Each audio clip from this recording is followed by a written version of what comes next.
और आइए चर्चा की शुरुआत करते हैं, क्योंकि कर्नाटक का चुनाव बहुत दिलचस्प होता जा रहा है। अब से थोड़ी देर बाद कांग्रेस के प्रवक्ता यानी कि दीपक झा हमारे साथ जुड़ जाएंगे। मेहमानों के पैनल में वो शामिल होंगे। विमल सिंह हमारे साथ मौजूद है, आप बीजेपी के प्रवक्ता हैं। स्वागत करती हूँ विमल जी आपका भारत 24 पर। रामहित नंदन साहब, आप वरिष्ठ पत्रकार हैं, इस वक्त हमारे साथ स्टूडियो में मौजूद है।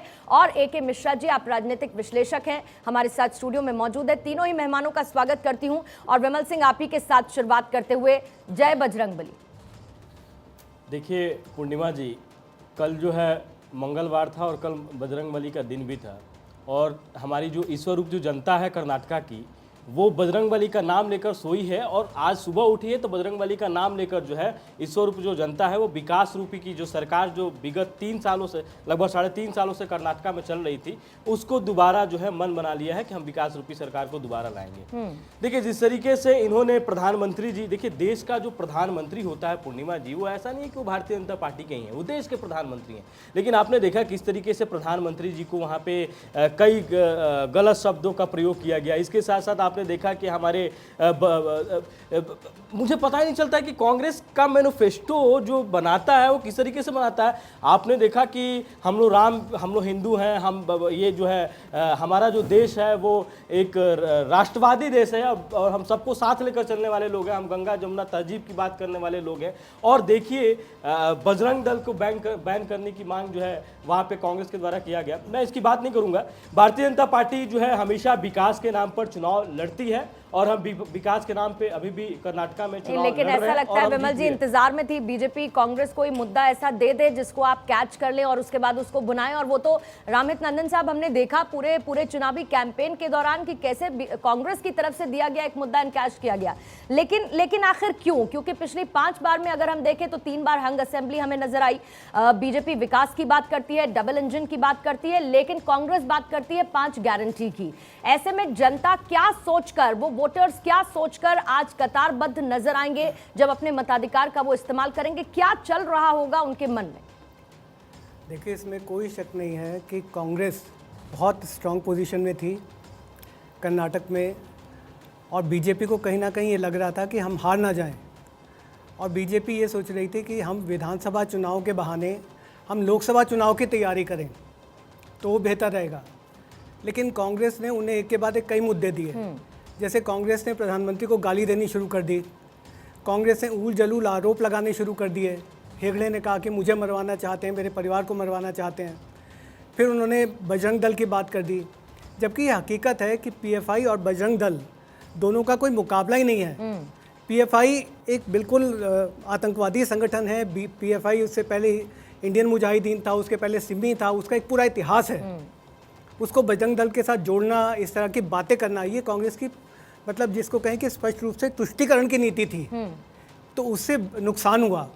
और मोदी एक सीजन पॉलिटिशियन है, एक मजे हुए राजनीतिज्ञ हैं, ठीक है। उन्होंने ये मुद्दा उठाया और पकड़ा, तो इससे उनको निसंदेह बहुत फायदा होगा। कांग्रेस को पूरी तरीके से इनकैश किया बीजेपी ने या मोदी ने, ये कहा जा सकता है। लेकिन AK मिश्रा, बहुत इंपॉर्टेंट देखिए, एक तो वहां का वोकालिगा समुदाय है और लिंगायत समुदाय है। बीजेपी पर पिछले कुछ वक्त में हमने देखा कि उनकी ठीक ठाक पकड़ देखने को मिली। इस बार कैंडिडेट्स की संख्या भी बढ़ा दी गई उन तमाम सीटों पर जहां पर वोकालिगा या फिर लिंगायत समुदाय के लोग आते हैं। फिर एक 4% मुस्लिम आरक्षण का मुद्दा, कांग्रेस कहती है कि हम उसको बहाल करेंगे, बीजेपी कहती है हम उसको खत्म करेंगे क्योंकि असंवैधानिक है। फिर हिंदुत्व का एक एजेंडा सेट करने की कोशिश की गई। क्या लगता है कि इस पार्टी को इससे कितना लीवरेज मिल पाया है अपने चुनावी कैंपेन के दौरान? देखिए मैम, अगर हम पार्टी वाइज बात करें तो 3 मेन पार्टियां हैं, JDS हो गया, बीजेपी और कांग्रेस हो गया। नो डाउट पिछली बार कांग्रेस ने अच्छा परफॉर्म किया, सरकार बीजेपी की थी, और अब की बार भी इन्होंने मुद्दे इनिशियल लेवल पे बहुत अच्छे उठाए थे और बड़े जेन्युइन मुद्दे थे। जो इन्होंने गारंटी दी वो भी बहुत अच्छा दिया था। लेकिन कांग्रेस की अपनी एक सेल्फ गोल करने वाली जो आदत रही है ना, वो हमेशा से ही इनको जीता हुआ चुनाव भी हरा देती है। इसमें देखिए, इन्होंने जो मुद्दे उठाए वो सारे मुद्दे बड़े इमोशनल थे और बीजेपी ने उसको लपक लिया। और जो इमोशनल मुद्दे होते हैं उससे वोटर इंटैक्ट बहुत होते हैं, उनकी बॉन्डिंग बहुत ज़बरदस्त होती है। अब कैपेबिलिटी देखिए पार्टी की, अगर हम तीनों पार्टियों की कैपेबिलिटी को देखें तो बीजेपी ने पिछली बार 16% का वोट स्विंग करवाया था, यानी एडिशनल वोट गेन किया था। कांग्रेस ने केवल 1.6% का किया था और जेडीएस ने बहुत कम किया था। तो वोट स्विंग की जो कैपेसिटी होती है, ओवरऑल इनबिल्ट कैपेसिटी, जो पावर एक होती है, एग्जीक्यूशन की जो कैपेबिलिटी होती है, वो बीजेपी में बहुत ज़्यादा है। तो धीरे धीरे करके ये ऐसा हो रहा है। देखिए, माहौल तो कांग्रेस ने बढ़िया बनाया शुरू में। माहौल बनाने में अगर कांग्रेस सेटिस्फाइड है कि भाई हमने माहौल बना लिया, उसके बेसिस पे हम जीत जाएंगे। नहीं, और सर इसमें मैं एक बात और ऐड करना चाहूंगी, क्योंकि बीते विधानसभा चुनाव हमने जिन भी राज्यों में होते हुए देखे, अगर सबसे बेहतर चुनावी कैंपेन किसी राज्य में कांग्रेस करती हुई अभी नजर आई है पिछले कुछ सालों में, तो वो एक कर्नाटक जरूर नजर आए। जाहिर बात है कि कांग्रेस को वहां से उम्मीद भी है, कांग्रेस को लग रहा है 38 साल का एक इतिहास भी है, सरकार रिपीट नहीं हुई है, तो हमारे पास मौका भी, हम बेहतर स्थिति में हैं और शायद उसी को बुनाने की कोशिश की गई। यहाँ पे एक जो है, देखिए है क्या, इनिशियल लेवल पे इनकी प्लानिंग या लॉन्चिंग जो थी ना, वो बहुत जबरदस्त थी, नो डाउट, इसमें कोई शक नहीं है। वो लीड भी कर रहे थे और बीजेपी वाले प्रेशर में भी आए थे। लेकिन पूरे कैंपेन को मैनेज करना, कैंपेन ऐसा नहीं होता है कि 10 दिन चला के आपने खत्म कर दिया। आपका कैंपेन खत्म तब होना चाहिए जब सारे वो वोट शाम को 5 बजे 6 बजे तक पड़ जाएं। अब यहाँ पे क्वेश्चन या कांग्रेस की कमजोरी ये होती है कि 10 दिन 15 दिन उनके फेवर में हवा चली, वो कछुआ और खरगोश वाली, फिर वो खरगोश की तरह सो गए, और लास्ट के दिनों में पता चला जब वोट कास्ट करने की बात आती है, जितने जनता है, जो पब्लिक है आपके फेवर में, क्या वो निकल करके आपको वोट कॉस्ट कर रही है कि नहीं कर रही है। यहीं पे खेल जो है चेंज हो जाता है। इस चीज में बीजेपी की महारत है। महारत इसलिए उनका स्ट्रक्चर, ऑर्गेनाइजेशनल स्ट्रक्चर, देखिए इसी को पिच करना और इसी को डील क्लोज करना कहते हैं। बहरहाल एक रिपोर्ट जल्दी से देख लेते हैं, उसके बाद इस चर्चा को जारी रखेंगे, क्योंकि देखिए कर्नाटक में आज जनता अपनी नई सरकार चुनने के लिए वोटिंग कर रही है। और इन सब के बीच आपको यह भी बता देते हैं कि कर्नाटक के रण में किसके बीच सबसे बड़ी फाइट नजर आती है, किसने कितनी मेहनत की है, यह रिपोर्ट आप देखिए।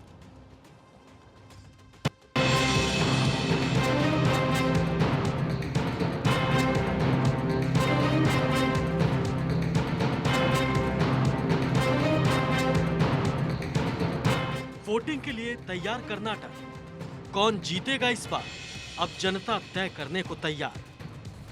बीजेपी कांग्रेस ने किया धुआंधार प्रचार, अब जनता तय करेगी कौन है जीत का हकदार। वोटिंग से पहले सभी पार्टियों के नेता मंदिरों में हाजिरी लगाने पहुंच रहे हैं, ताकि ईश्वर की कृपा और भक्तों से वोटों का आशीर्वाद मिल सके। कर्नाटक में बीजेपी, कांग्रेस और जेडीएस सहित सभी राजनीतिक दलों ने धुआंधार प्रचार किया। अब आज रिपोर्ट कार्ड पर जनता अपनी भागीदारी सुनिश्चित करेगी। जहां वोटिंग से पहले पीएम मोदी ने कर्नाटक की जनता को वीडियो मैसेज किया, तो वहीं कांग्रेस नेताओं ने मंदिर पहुंचकर 5 गारंटी को लागू करने का संकल्प लिया। पीएम मोदी ने भी राज्य के मतदाताओं से कर्नाटक को भारत में नंबर 1 राज्य बनाने के लिए डबल इंजन बीजेपी को चुनने की आखिरी अपील की थी। तो वहीं कांग्रेस के 2 दिग्गज सिद्धारमैया और डीके शिव कुमार मैसूर के चामुंडेश्वरी मंदिर पहुंचे और पहली कैबिनेट बैठक में 5 गारंटी को लागू करने का संकल्प लिया। कर्नाटक में आज विधानसभा चुनाव के लिए वोटिंग हो रही है। हाई वोल्टेज प्रचार प्रसार खत्म होने के बाद नेता मंदिर मंदिर घूम रहे हैं कि किसी तरह जनता को प्रभावित कर सके। कर्नाटक में बीजेपी, कांग्रेस और जेडीएस सहित सभी राजनीतिक दलों ने जबरदस्त चुनाव प्रचार किया, लेकिन मुख्य मुकाबला तो कर्नाटक चुनाव में बीजेपी और कांग्रेस के बीच है। इसलिए तो बीजेपी की तरफ से पीएम मोदी ने 18 रैलियां की और 6 रोड शो किए, तो वहीं गृह मंत्री अमित शाह ने 16 रैलियां और 20 रोड शो किए। कांग्रेस की तरफ से राहुल गांधी ने 23 रैलियां और 2 रोड शो किए। प्रियंका गांधी ने 15 रैलियां और 11 रोड शो किए। तो वहीं सोनिया गांधी भी रैली करने के लिए मैदान में आई, ताकि कांग्रेस को हर हाल में जीत दिलवाई जा सके।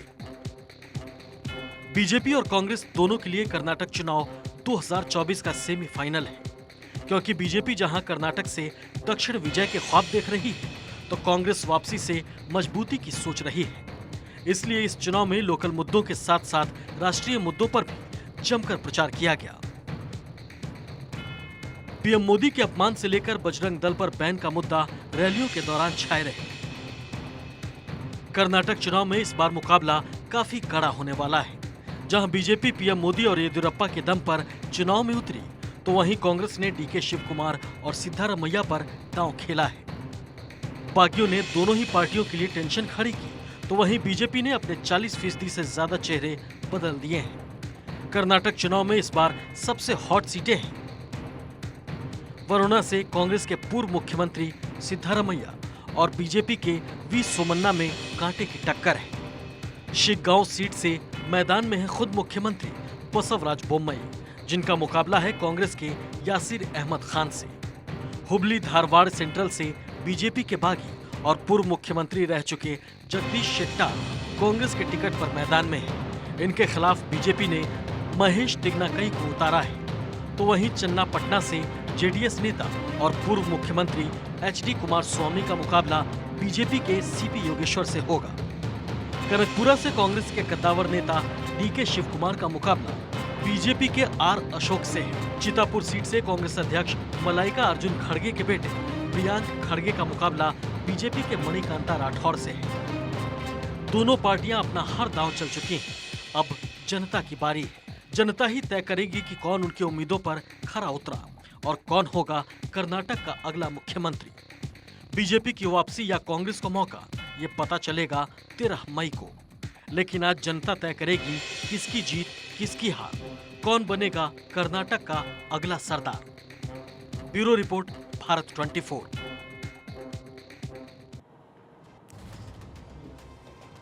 तो ये तो तय बात है कि जनता तय करेगी कुर्सी पर कौन बैठेगा, लेकिन कुछ तस्वीरें इस वक्त आप देखिए, क्योंकि ये वो चेहरे हैं जिनकी किस्मत आज दांव पर लगी है और जिनकी तरफ से पुरजोर कोशिश की गई कि उन्हें जनता फिर से मौका दे। चाहे बसवराज बोम्मई की बात करें जो मुख्यमंत्री हैं, चाहे कांग्रेस के प्रदेश अध्यक्ष डीके कुमार की बात करें, एचडी कुमार स्वामी जो कि जेडीएस के अध्यक्ष हैं, और इसके साथ ही सिद्धारमैया पूर्व मुख्यमंत्री। दिग्गजों की किस्मत का फैसला आज जनता करने वाली है। देखिए, चर्चा को हम आगे बढ़ाएं उससे पहले कर्नाटक चुनाव की 10 बड़ी बातें कौन सी हैं उनकी जानकारी आपको दे देती हूं। 224 सीटें, जैसा कि मैंने जिक्र किया कि 224 सीटों के लिए मतदान सुबह 7 बजे से शुरू हो चुका है। 2615 उम्मीदवार अपनी किस्मत आज के चुनाव में आजमा रहे हैं। चाहे बीजेपी हो, कांग्रेस हो, जेडीएस हो, सीधी टक्कर नजर आती है। हालांकि मूल रूप से बीजेपी और कांग्रेस के बीच में टक्कर है कर्नाटक में हो रहे चुनाव को लेकर। ओल मैसूर रीजन और कई सीटों पर जेडीएस के साथ लेकिन सीधी टक्कर है। जो मुस्लिम बाहुल सीटें हैं वहां पर एआईएमआईएम, एसडीपीआई मैदान में है। बीजेपी के लिए दक्षिण में इकलौती सरकार बचाने की चुनौती बनी हुई है और कांग्रेस के लिए दक्षिण में अपनी सरकार बनाने की चुनौती है। 2024 आने वाला है और उससे पहले दक्षिण में राष्ट्रीय दलों की बड़ी परीक्षा के तौर पर देखा जा रहा है। कर्नाटक कांग्रेस अध्यक्ष मल्लिकार्जुन खड़गे का यह गृह राज्य भी है और 1985 के बाद कोई भी पार्टी फिर से सत्ता में नहीं लौटी है। यानी कि बीते 38 साल का क्या रिवाज बीजेपी बदलने की कोशिश करने में सफल नजर आएगी, यह जनता तय करेगी, जिसका नतीजा 13 मई को सबके सामने होगा। लेकिन 224 सीटों पर वोटिंग जारी है। सुबह 7 बजे से वोटिंग शुरू हो चुकी है, शाम 6 बजे तक चलेगी और आम के साथ साथ खास भी अपने मताधिकार का इस्तेमाल करने के लिए पोलिंग बूथ्स पर लगातार पहुंच रहे हैं। और मेहमान हमारे साथ लगातार मौजूद है और इसके साथ ही हमारे कंसल्टिंग एडिटर अमित मिश्रा भी इस वक्त हमारे साथ जुड़ चुके हैं। अमित, आपका भी बहुत बहुत स्वागत करती हूं, क्योंकि एक एक रिएक्शन तो मैं ले ही चुकी हूं, लेकिन आप मुझे बता दीजिए कि आपका एनालिसिस क्या कहता है। क्योंकि बीजेपी और कांग्रेस, अभी मैंने जिक्र किया कि बीते कुछ विधानसभा चुनावों में कांग्रेस की तरफ से कैंपेनिंग वैसी हमने नहीं देखी जैसे कि हमने कर्नाटक में देखी, लेकिन कर्नाटक में क्या उसको सस्टेन कर पाए? बीजेपी 38 साल का इतिहास बदलने में कितना सफल हो पाएगी? वोटर के दिमाग में क्या चल रहा है? आपका एनालिसिस क्या कहता है इसको लेकर? पूर्णिमा, सबसे तो पहले ये है कि भारतीय जनता पार्टी और कांग्रेस की जो सीधी टक्कर है वो लगभग 144 सीटों पर है और वो सबसे ज़्यादा प्रमुख है कि वहाँ, क्योंकि पिछले जो चुनाव रहे थे उसमें 70 ऐसी सीटें थीं जहाँ हार जीत का जो अंतर था वो सिर्फ 1000 से 5000 के बीच था। कई सीटें तो 200-300 के मार्जिन पर जीती हारी गई थी और वो भारतीय जनता पार्टी के पास गई थी। 52 ऐसी सीटें हैं जो मार्जिनली भारतीय जनता पार्टी बहुत कम मार्जिन से जीती थी और इन्हीं सीटों पर कांग्रेस लगातार फोकस कर रही है। इसके अतिरिक्त जातिगत जो समीकरण है उन समीकरणों पर भारतीय जनता पार्टी के पास लिंगायत का काफ़ी बड़ा वोट बैंक माना जाता है, क्योंकि उनके 2 बड़े नेता बीएस येदियुरप्पा लिंगायत समाज के प्रमुख हैं और मौजूदा मुख्यमंत्री बसवराज बोम्मई भी लिंगायत समाज के एक बड़े नेता हैं। तो लिंगायत में खास तौर से जो 52 मठ हैं पूर्णिमा कर्नाटक में लिंगायतों के, उनमें से लगभग 40 से 42 मठ भारतीय जनता पार्टी के पक्ष में रहे हैं, ऐसा अब तक का जो ट्रेंड रहा है, अब तक जो चुनाव के नतीजे और जो मतदान हुआ है उसमें रहा है। कुछ 10-11 जो मठ हैं उनके लोग वो अपने तरीके से वो बताते हैं कि वो कांग्रेस के पक्ष में वोट करें। इस बार भी जब आपने देखा होगा डीके शिव कुमार जैसे जैसे उस रन में आगे आए और ख़ास तौर से सिद्धारमैया को लेकर आए तो वो वहाँ पर उनके वोट बैंक, और आपने देखा होगा जगदीश शेट्टार जिनका टिकट कर्नाटक में भारतीय जनता पार्टी की तरफ से कटा था, उनका भी लिंगायतों में एक वर्चस्व माना जाता है। अब सवाल ये है कि वो वोट बैंक में कितना कल्टिवेट होगा, क्योंकि भारतीय जनता पार्टी पूरी तरीके से कह रही है कि शेट्टार जो है वो फ्यूज बल्ब की तरह है, वो जीतेंगे नहीं। लेकिन वही शेट्टार उस सीट से लगातार बीजेपी को जिताते आए। बिल्कुल। वही शेट्टार अब बीजेपी के साथ नहीं है और वही एक शेट्टार है जिनकी वजह से कहा गया कि अगर नाराज हो गए तो बीजेपी को उसका बड़ा खामियाजा भुगतना पड़ेगा। हुआ भी वही। और दूसरी एक और बात है पूर्णिमा जिसका जिक्र यहाँ पर जरूरी है कि भारतीय जनता पार्टी को वहां पर अंतर्कलह की बहुत बड़ी समस्या हो रही थी। और आपने टिकट बंटवारे में भी देखा होगा कि बीएस येदियुरप्पा एक बार नाराज होकर चले गए, फिर आए, फिर उनको मनाया गया और उनके हिसाब से जो हमें सूत्र बीजेपी के बताते हैं कि उनके हिसाब से बहुत सी टिकटें बांटी गई। तो पोस्टर बॉय तो बीएस येदियुरप्पा को बनाया गया, लेकिन किस चेहरे पर भारतीय जनता पार्टी लड़ रही है चुनाव ये स्पष्ट नहीं हो पाया। और उधर कांग्रेस में डीके शिव कुमार और सिद्धारमैया के बीच जो आपसी फूट थी वो बदस्तूर बहुत हद तक चर्चा में रही और लास्ट मोमेंट पे चूंकि कांग्रेस को लग रहा था कि अगर गढ़ ही नहीं बचा पाएंगे, राज्य ही नहीं रहेंगे तो फिर हमारी राजनीति का क्या होगा, तो वो एकजुट होकर लड़ने की कोशिश कर रहे हैं। वहां एक फैक्टर जो सबसे बड़ा है वो फैक्टर है कोरबा और लिंगायत का और वोकालिंगा का। वोकालिंगा में जो एचडी देवगौड़ा की पार्टी है इनका बड़ा वोट बैंक इनका रहता है और सिद्धारमैया चूंकि कोरबा के नेता हैं, कोरबा जातिगत उनका आधार है। लिंगायत वैसे डीके शिव कुमार, वोकालिंगा डीके शिव कुमार भी है, लेकिन सबसे बड़ी बात है कि कोरबा पर जो नजर है सिद्धारमैया की वो कैसे वोट बैंक ट्रांसफर करते हैं। दूसरी जो आपने बड़ी बात अपने उस उद्बोधन में कही थी कि मल्लिकार्जुन खड़गे दलित समाज से आते हैं, कांग्रेस के राष्ट्रीय अध्यक्ष हैं और इस वक्त दलितों में एक चीज वहां पर गई है कि हमारा राष्ट्रीय अध्यक्ष है, तो कांग्रेस के पक्ष में थोड़ी सी चीज जो है वो हुई। लेकिन कांग्रेस ने जब अपना मैनिफेस्टो जारी किया उस मैनिफेस्टो में बड़े बड़े वादे किए गए और एक वादा करके कांग्रेस जो है वो थोड़ा चुनावी मैदान में अपने आप को पीछे खींच गई। वो था बजरंग दल पर बैन का मामला और उस बैन को लेकर प्रधानमंत्री ने आप देखा कितनी एग्रेसिव कैंपेन की भारतीय जनता पार्टी ने। तो भारतीय जनता पार्टी के जो बीच परस्पर विरोध था, वहां अंतर्कलह थी पार्टी की, वो खत्म होती थी। इसी को लेकर देखिए अमित, हम चर्चा भी कर रहे थे कि कांग्रेस की तरफ से गूगली की गई, बीजेपी ने उसको कैच किया, न सिर्फ कैच किया बल्कि उसको पूरा अनकैच किया। वो लगातार चुनावी कैंपेन के दौरान भी हमने देखा। लेकिन विमल सिंह, चुनौतियां तो हैं ही और ऐसा नहीं है कि वो चुनौतियां पूरी तरीके से बीजेपी पार पा चुकी है। जैसे कि मैंने बीते 38 साल के इतिहास का जिक्र किया, पार्टी कोई रिपीट हुई नहीं है। आप अगर बात करें कि टारगेट आप लेकर क्या चल रहे हैं तो कहीं से भी आपको क्या पूर्ण बहुमत नजर आता है कि बीजेपी को मिल पाएगा? दूसरा, बीजेपी के लिए अंतरकलह बड़ी चुनौती है, बागियों की एक बड़ी चुनौती है, उनसे कैसे बीजेपी पार पा पाई है और क्या लगता है कि कैसे पैट वोटर्स के मन में बीजेपी बना पाई है कि आज मतदान के बाद 13 मई को जब नतीजे आएंगे तो बीजेपी फिर कह पाएगी जय बजरंगबली? देखिए पूर्णिमा जी, मैं कहना चाहता हूँ और अमित जी ने एक बहुत बड़ी अच्छी बात कही है, भारतीय जनता पार्टी जो है कभी भी चेहरे के ऊपर जो है चुनाव नहीं लड़ती है। भारतीय जनता पार्टी जो है हमेशा विकास के ऊपर चुनाव लड़ती है और हमारा मोटो एक ही होता है।